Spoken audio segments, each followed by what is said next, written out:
everyone. We are students studying in class 11. The topic of our exhibit is number theory calculator, and the sub-theme of our topic is interactive software. Now my friend Padma Mamu will start the program. Hello, my name is Padma Mamu, and I shall start from prime number. A prime number is a whole number. In this we have to input a number to check whether this number is a prime number or not. Input a number which is greater than 1 and whose only factor is 1 and itself. Now we have to enter a number as an example to see whether this number is a prime number or not. Now we will enter 13 as an example and run it and see whether this is a prime number or not. Now we can see 13 is a prime number. Now we will again enter 12 as an example and see whether 12 is a prime number or not. Now we will run it and we get the answer that 12 is not a prime number. Now the second point is perfect number. In this we have to input a number to see whether this number is a perfect number or not. Input a number which is equal to the sum of its factors except the number itself.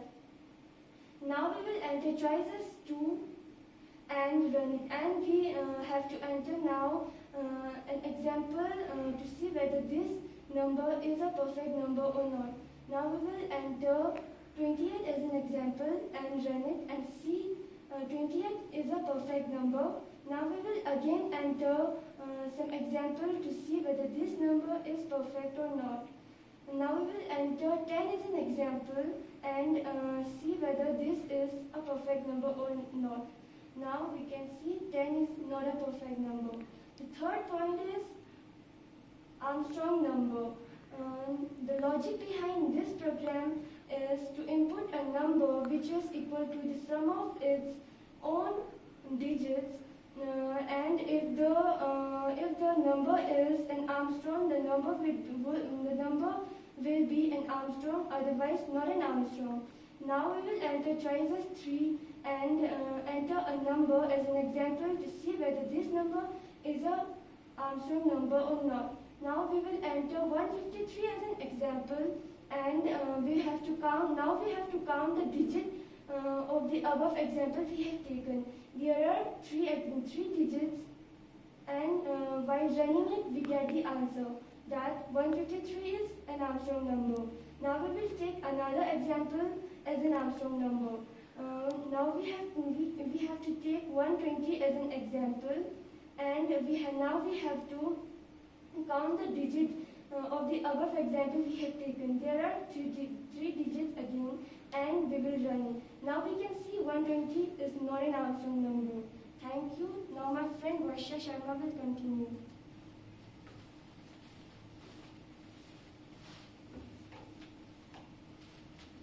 Hello everyone, my name is Varsha Sharma, and now I will continue the execution of 3 programs, that is palindrome number, factorial of a number, and Fibonacci sequence. First of all, I will enter a number to find that whether a number is a palindrome or not.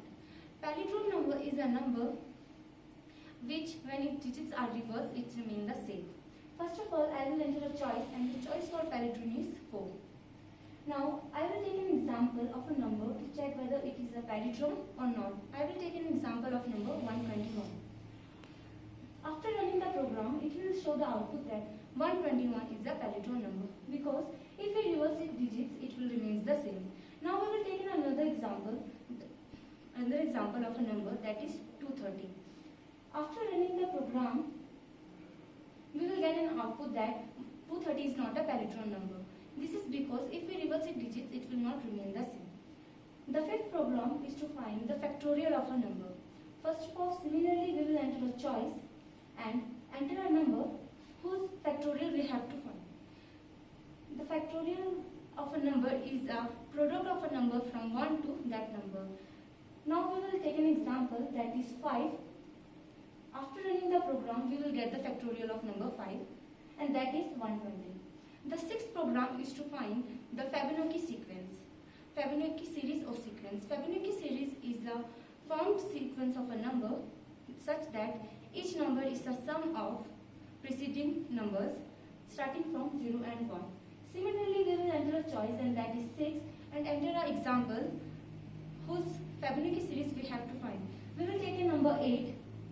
After running the program, we will get its Fibonacci sequence. That is 0, 1, 1, 2, 3, 5, 8, 13. And we can see that according to the definition, it starts from 0 and 1. And the third number is the sum of first two numbers. That's all. My friend Diskin Sunu will continue the remaining program.